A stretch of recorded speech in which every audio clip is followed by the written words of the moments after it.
여러분, 앞으로 세상은 어떻게 변해갈까요? 인류의 미래는 어떻게 될까요? 많은 사람들은 미래에 대하여 관심을 가집니다. 역사는 어디로 흘러가고 있는가? 그리고 그 끝은 어떻게 될까? 여기에 관한 이론을 종말론이라고 하는데 오늘 본문의 내용이 바로 종말론입니다. 우리가 이제 몇 주에 걸쳐서 다루게 될 마태복음 24장에는 별명이 붙어 있는데 그 별명이 소묵시록입니다. 뭐라고요? 소묵시록, 작은 요한계시록이다. 그런 뜻이죠. 왜냐하면 이 24장에서 예수님은 제자들에게 종말에 대한 말씀을 해주고 계시기 때문이에요. 그런데 이 부분이 다른 모든 부분보다 훨씬 더 중요한 이유는 예수님이 직접 종말에 대해 해주신 말씀이기 때문에 다른 본문보다 훨씬 더 비중이 높은 중요한 부분이라는 것을 기억하시기를 바랍니다. 그래서 마태복음 24장을 통하여 예수님이 말씀하는 종말은 어떤 것인가를 잘 배우는 기회가 되기를 바랍니다. 먼저 우리 24장 1절 말씀을 배경으로 읽어보도록 하겠습니다.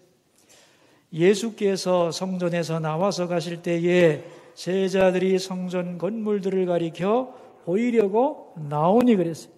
예수님과 제자들이 걸어가다가 제자들이 예수님 보고 주님, 저 성전 건물 좀 보십시오. 놀랍지 않습니까? 라고 감탄을 했다는 뜻이에요. 왜냐하면 그 건물이 대단한 건물이었거든요. 지금 그들이 보고 있는 그 성전을 헤롯 성전이라고 부르는데 그 당시에 이미 46년 동안 건축 중에 있었던 웅장한 건물입니다. 하얀 대리석 기둥이 끝없이 늘어서 있고 돌과 돌 사이에 금상식이 가득한 화려하고 웅장한 성전 건물을 보면서 제자들이 감탄을 했던 거예요. 저것 좀 보라고. 그런데 그 얘기를 들으시는 예수님의 대답이 아주 의외입니다. 2절인데 같이 읽겠어요. 대답하여 이르시되 너희가 이 모든 것을 보지 못하느냐? 내가 진실로 너희에게 이르노니 돌 하나도 돌 위에 남지 않고 다 무너뜨려지리라 그랬습니다. 제자들은 이 소리를 듣고 기겁을 한 거죠. 아니, 이 웅장하고 위대한 성전이 돌 위에 돌 하나 남지 않고 다 무너진다니 어찌 그럴 수가 있는가? 뭔가 큰 일이 생기나 보다. 궁금하던 그들은 그 궁금증을 참지 못해서 마침내 예수님께 조용히 다가와 질문을 합니다. 그게 3절인데 읽어보도록 하지요.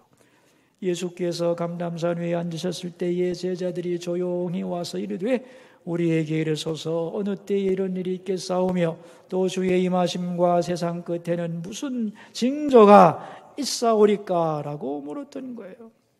예수님은 앞으로 예루살렘 성전이 무너질 것을 예언했는데 제자들은 이걸 어떻게 받아들였냐면 세상 끝날에 있을 무서운 사건이라고 생각하고 종말에 대하여 질문을 한 거예요.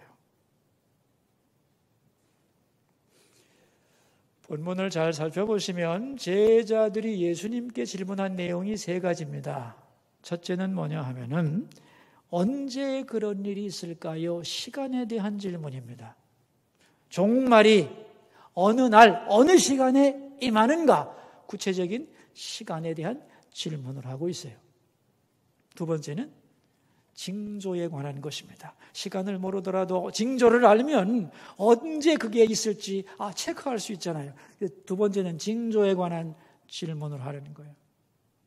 세 번째는 뭐라고 그랬냐면 주의 임하심과 세상 끝에는 그랬죠. 주의 임하심이 뭐예요? 재림. 세상 끝은 종말. 예수님의 재림과 종말의 상호관계. 재림과 종말은 같은 것입니까? 다른 것입니까? 이렇게 묻고 있는 거예요. 이 세 가지 질문은 종말에 대한 모든 인간의 질문을 압축한 것이에요. 자, 세 가지로 물었다고 그랬죠? 질문이 세 가지면 대답은 몇 가지일까요? 네? 대답도 세 가지겠지. 그래서 예수님도 세 가지로 대답을 하시는 거예요. 첫째, 언제 세상이 끝나느냐에 대한 말씀인데 그게 오늘 설교 제목입니다. 같이 읽어봅시다. 그제야 끝이 오리라 그랬어요. 예수님은 언제라고 그 날짜와 시간을 분명히 못 박지는 않으셨지만 끝이 오리라. 종말의 확실성에 대하여는 정확하게 대답을 해주셨어요. 역사에는 끝날이 있다는 거예요. 두 번째, 징조가 무엇입니까? 이렇게 물었는데 예수님은 대답을 합니다. 한마디로 말하면 종말이 가까울수록 힘들고 어려운 시대가 오겠다는 거예요. 그런데 여러분, 잘 생각을 해보세요. 이 세상의 많은 사람들은 미래에 대하여 어떤 전망을 가지고 있는지, 인간의 지식은 늘어나고 기술도 발전하고 그 결과 더 좋은 세상이 올 거라고 장밋빛 기대를 많은 사람들은 하고 있죠. 더 평화롭고 더 풍요롭고 모든 인간의 꿈이 이루어지는 그러한 세상을 많은 사람들은 미래에 대하여 기대하는데 예수님은 아니라는 거예요. 힘들고 어려운 날들이 오겠다는 것입니다. 그 힘들고 어려운 날들에 대한 예가 그 뒤에 나오는데 첫째가 뭐냐면 가치관의 혼란이에요. 가치관의 혼란. 5절 말씀을 같이 읽읍시다. 많은 사람이 내 이름으로 와서 이르되 나는 그리스도라 하여 많은 사람을 미혹하리라 그랬어요. 잘못된 지도자들이 나와서 자기를 그리스도라고 주장한다는 거예요. 여러분, 그리스도가 무슨 뜻이라고 했죠? 히브리어로 메시아, 헬라어로 그리스도는 구원자라는 뜻이에요. 앞으로 세상이 어려워질수록 이 세상의 모든 어려움을 해결하는 내가 바로 해결사라고 세상을 구원할 수 있다고 하는 잘못된 지도자들이 끊임없이 일어나서 교묘한 말로 사람들의 가치관을 미혹하겠다는 겁니다. 속셈을 알 수 없는 지도자들이 감언이설로 사람들의 가치관을 혼란시키는 시대가 온다는 거예요. 두 번째는 뭐냐 하면은 갈등과 분열이 갈수록 많아지겠다는 겁니다. 6절과 7절인데 같이 읽읍시다. 난리와 난리 소문을 듣겠으나 너희는 삼가 두려워하지 말라. 이런 일이 있어야 하되 아직 끝은 아니니라. 민족이 민족을 나라간 나라를 대적하여 일어나겠고 곳곳에 기근과 시진이 있으리니 그랬어요. 난리의 소문, 전쟁의 소문은 끝이 없을 것이다. 민족과 국가의 다툼과 갈등은 점점 많아지고 치열해질 거다. 같은 나라 안에서도 종족과 계급 간의 갈등의 골은 깊어질 거라는 거죠. 또한 천재지변도 많이 발생할 거라는 거예요. 기근과 지진이 있고 화산 폭발이 있고 대기 오염이 있고 기상이변이 있고 그리고 대규모 사건들이 뻥뻥 터지는 그런 시대가 될 거라는 거죠. 마지막으로는 영적인 어두움이 밀려올 거라는 거예요. 우리 9절 말씀 같이 읽읍시다. 그때의 사람들이 너희를 환난에 넘겨주겠으며 너희를 죽이리니 너희가 내 이름 때문에 모든 민족에게 미움을 받으리라. 예수님 때문에 미움과 핍박을 받는 일도 왕왕 있을 수 있다는 거예요. 12절로 가볼까요? 불법이 성함으로 많은 사람의 사랑이 식어지리라. 갈수록 세상은 뭐가 성해진대요? 불법이 성해진답니다. 그럼 불법이 뭐지? 불법이 뭔지 알려면 11절로 가면 돼요. 11절. 거짓 선지자가 많이 일어나 많은 사람을 미혹하겠으며 그랬어요. 그러니까 거짓 선지자, 쉽게 말하면 거짓 종교 지도자들이 많이 일어나겠다는 거예요. 여러분, 거짓 선지자가 누구예요? 어떤 사람이 거짓 선지자인가요? 하나님에 대하여 말하지만 하나님이 보내지 않은 사람, 그게 거짓 선지자예요. 요즘 말로 말하면 예수님을 말하지만 그 속에 예수님이 없는 사람이에요. 예수님을 가르치고 전하고 그러지만 자기는 예수님을 만나지 못한, 예수님을 믿지 않는, 형식은 있으나 내용은 텅 빈 거짓 종교 지도자들 많아지겠다는. 여러분, 예수 없는 기독교, 십자가 없는 부활, 예수 만난 적이 없는 그리스도인, 이게 다 뭐냐면 종교적인 불법이에요. 쉽게 말하면 예수 그리스도가 없는 신앙생활, 무서운 거죠. 그게 종교적인 불법입니다. 그런데 이것이 이제 교회 안에서도 많아지고 믿음의 공동체 안에서도 불법이 성행하게 될 거라는 거예요. 그러니까 가짜 믿음, 형식적인 믿음, 예수님 만나지 못한 그리스도인들이 갈수록 많아진다는 거예요. 그래서 신앙의 본질인 사랑이 식어지겠다는 겁니다. 하나님을 향한 사랑도 없고 이웃을 향한 사랑도 없는 싸늘한 신앙, 냉담한 신앙인들이 많아진다는 거예요. 여러분, 전체적인 분위기가 파악이 됩니까? 말세로 갈수록 가치관은 혼란되고 갈등과 분쟁은 많아지고 천재지변도 심해지고 영적으로도 어두워질 거다. 그래서 사람들은 혼란스러워하고 미혹되고 두려워하고 사랑 없는 세대로 가게 될 거라는 거예요. 자, 이제 이런 일들이 많아지면 많아질수록 사람들은 아이고 세상이 끝났나 봐, 말세가 됐나 봐, 종말이 오는가 보다 이렇게 생각하고 걱정을 많이 할 텐데 예수님은 아니라는 거예요.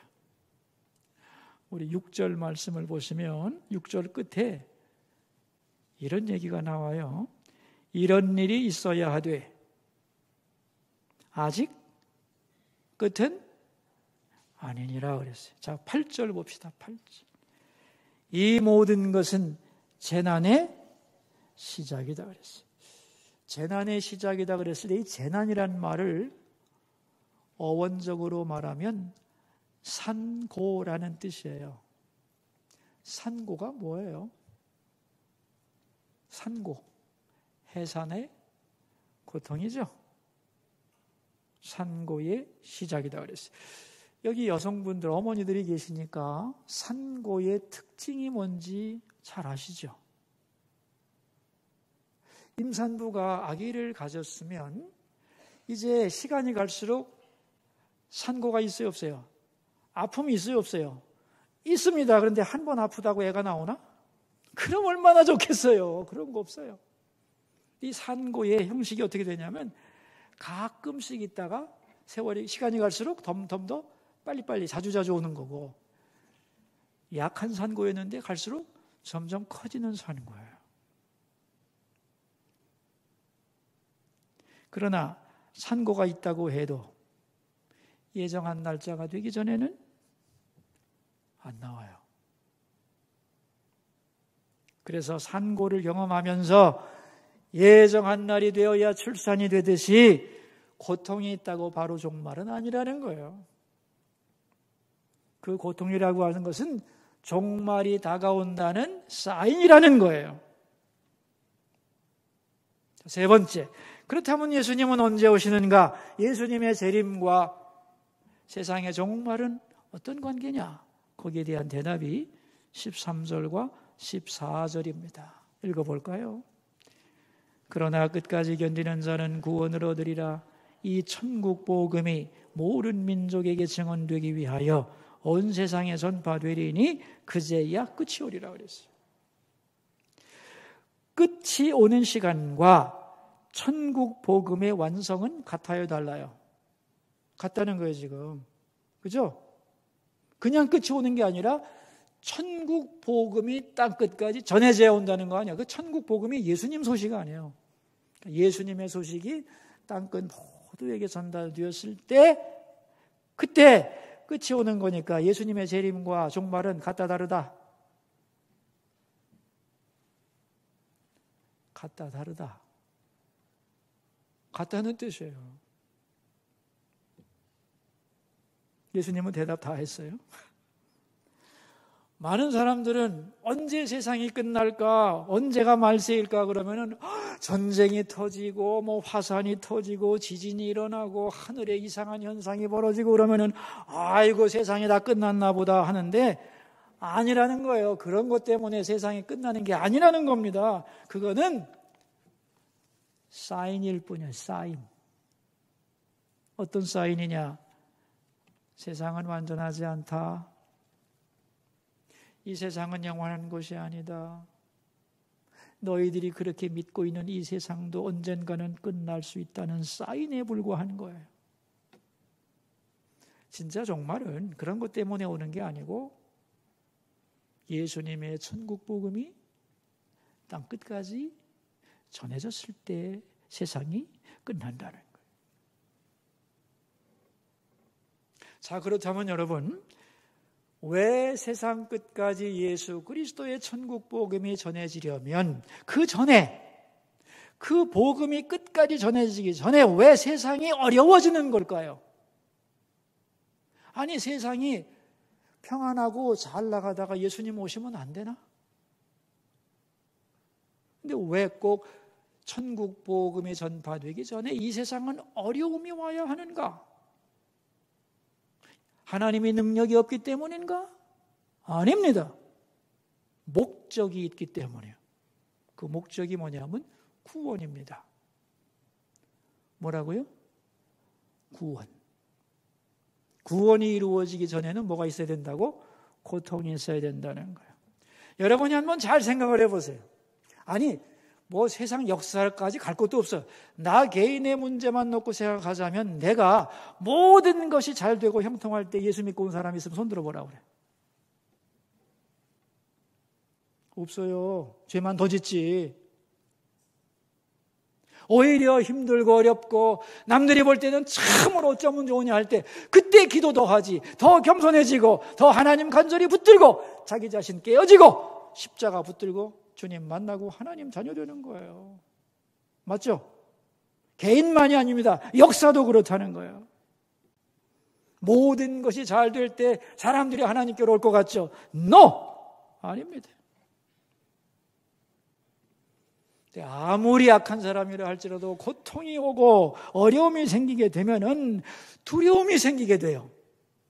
그리고 자신의 한계를 인정하게 되고 더 높은 존재를 갈망하게 되고 구원을 바라게 되는 거예요. 하나님을 부르게 되어 있단 말이지요.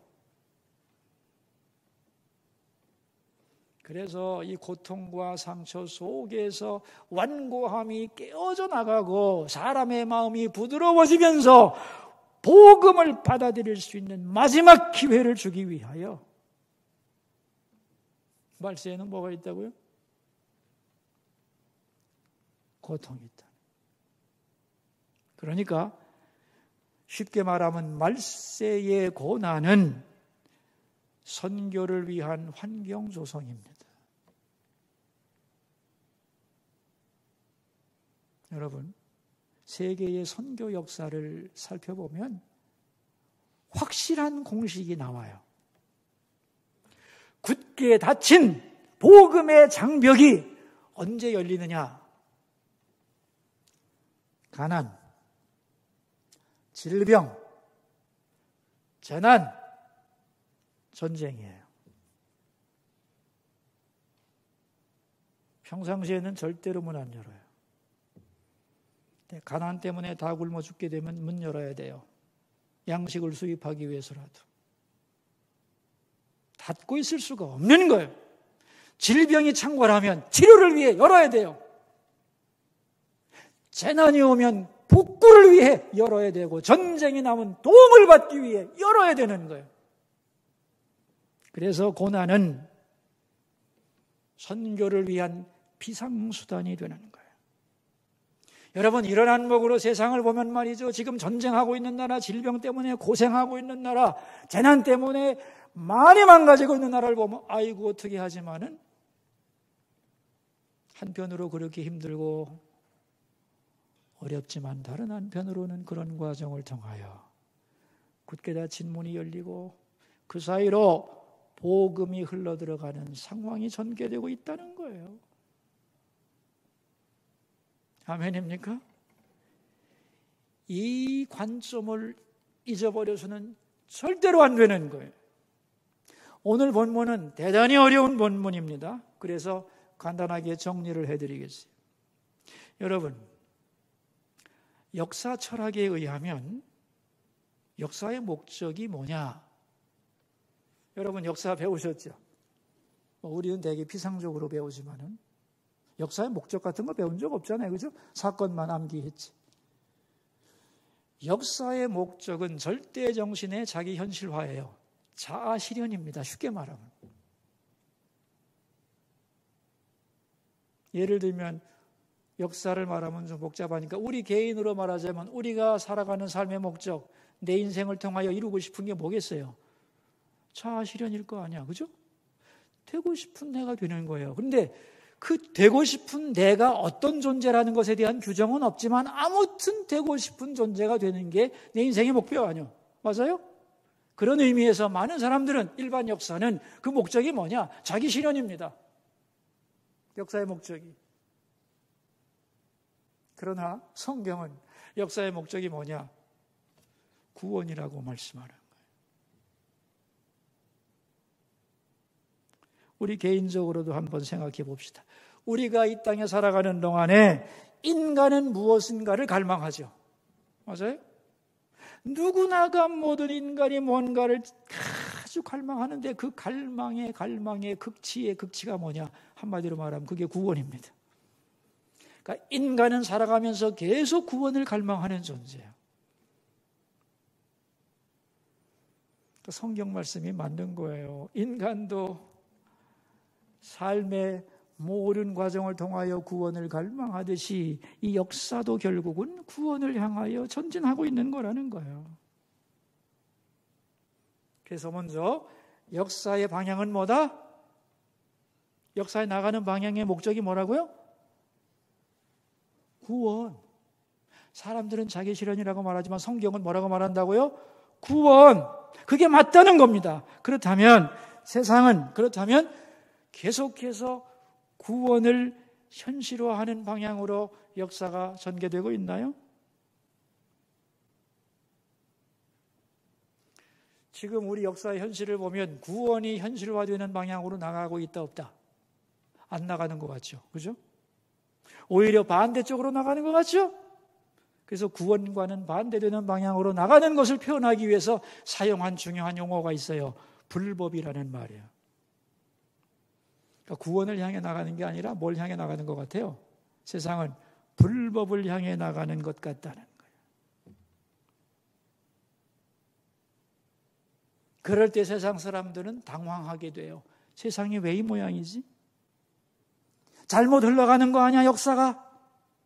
그러면서 두려워하고 탄식하고 정신적인 멘붕이 온다는 겁니다.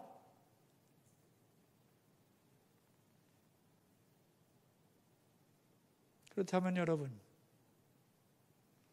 세상이 불법을 향해 나가는 이 방향이 역사의 실패일까요? 역사는 지금 실패하고 있는 것일까요? 많은 사람들은 그렇게 생각합니다.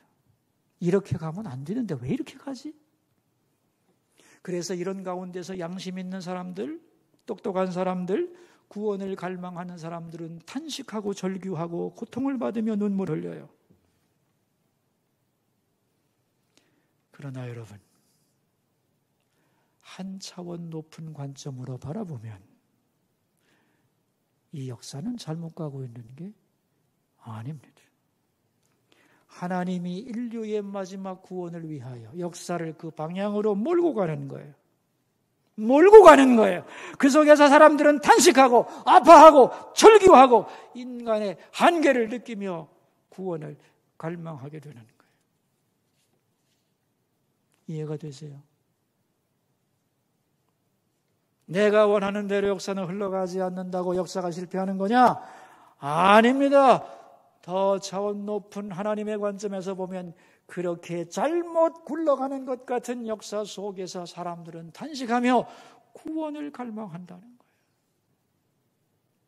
그래서 그들을 구원하기 위한 하나님의 마지막 기회를 제공하는 거예요. 불법에는 종류가 많아요. 정신적인 불법, 종교적이고 영적인 불법도 많은데 정치적인 불법도 많습니다. 여러분, 말세에는 불법이 성할 거라고 했는데 이 세상에 불법이 정말로 성하다, 가득했다, 불법으로 꽉 찼다고 느낄 수 있는 기준, 사건이 뭔지 아세요? 이 사건이 발생하면 정말 이 세상은 불법으로 물들었구나 라고 인정할 수 있는 사건, 학문적으로 뭔지 아세요? 그게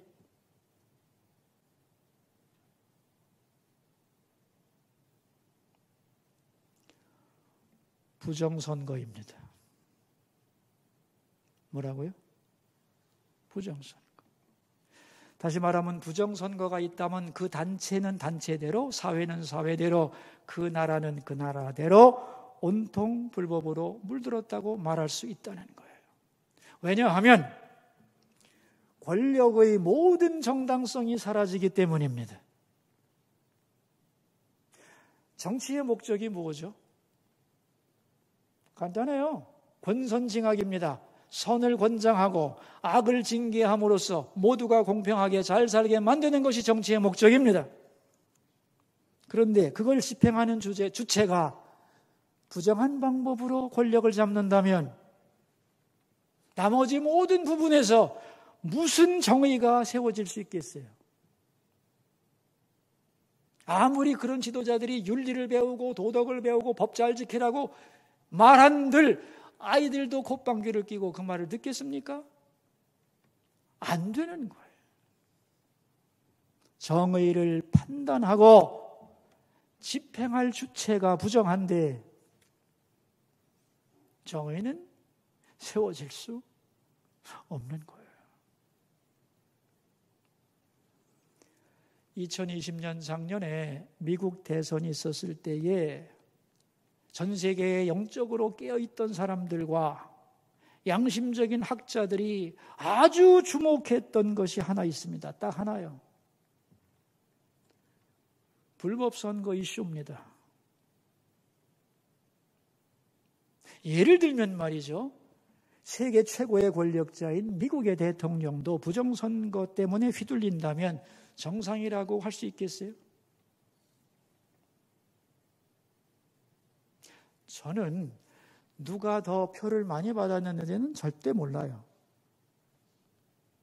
중요한 것은 이러한 이슈가 생겨나면 모든 국민은 눈을 똑바로 떠야 하고 정부는 여기에 대하여 그 진위를 소상히 밝혀서 의문을 풀어주어야 한다는 거예요.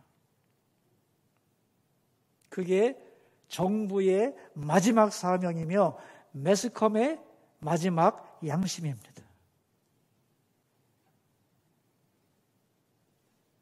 여러분, 누가 이기고 누가 당선되는가는 중요한 게 아닙니다. 중요한 것은 양자가 다 부정선거는 없었구나 라고 동의하는 수준으로 나가야만 나라가 망가지지 않는다는 거예요.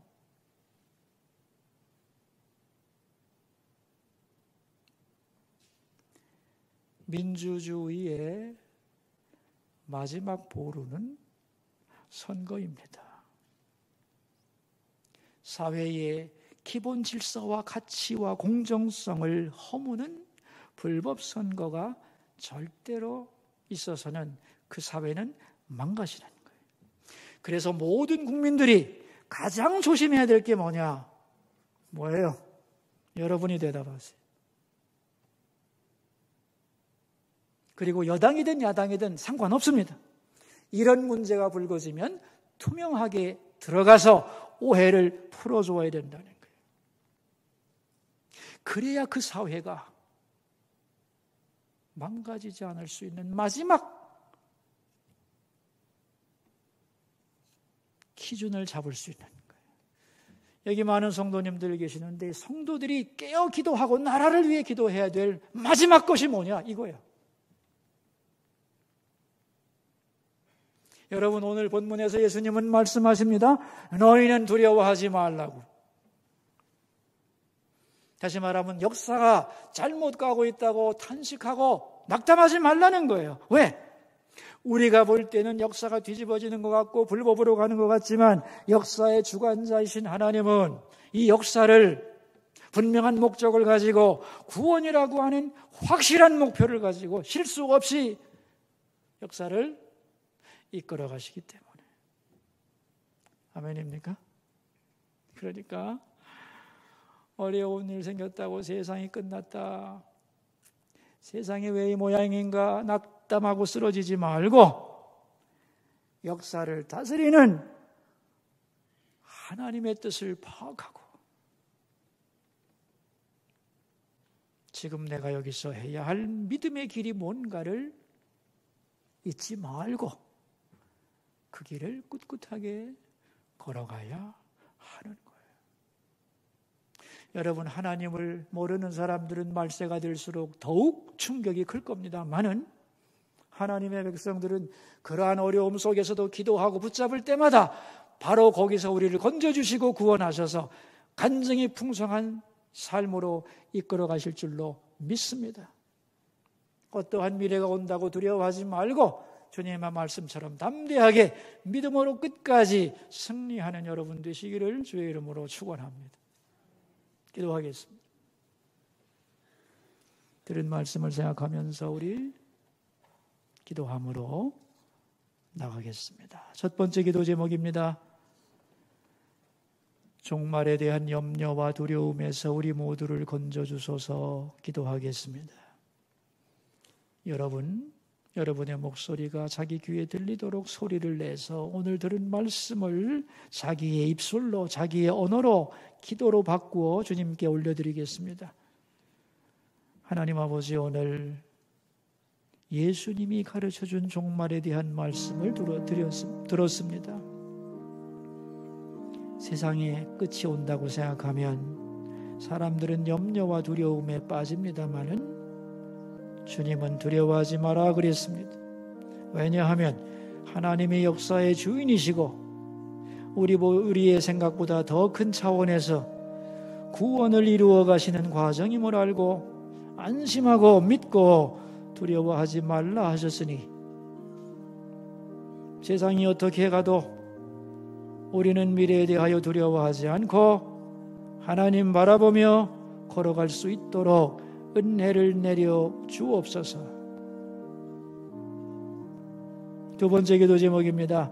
질병 가운데서 고통받는 분들의 눈물을 기억해 주시고 속히 코로나 방역이 효과를 거두게 해 주소서. 기도하겠습니다. 하나님 아버지, 많은 분들이 질병 가운데서 고통 속에서 힘들어합니다. 그들의 신음과 갑갑함과 탄식을 기억해 주시옵소서. 속히 코로나 방역이 효과를 거두어 사회가 안정되고 활성화될 수 있도록 은혜 내려주시기를 간구합니다.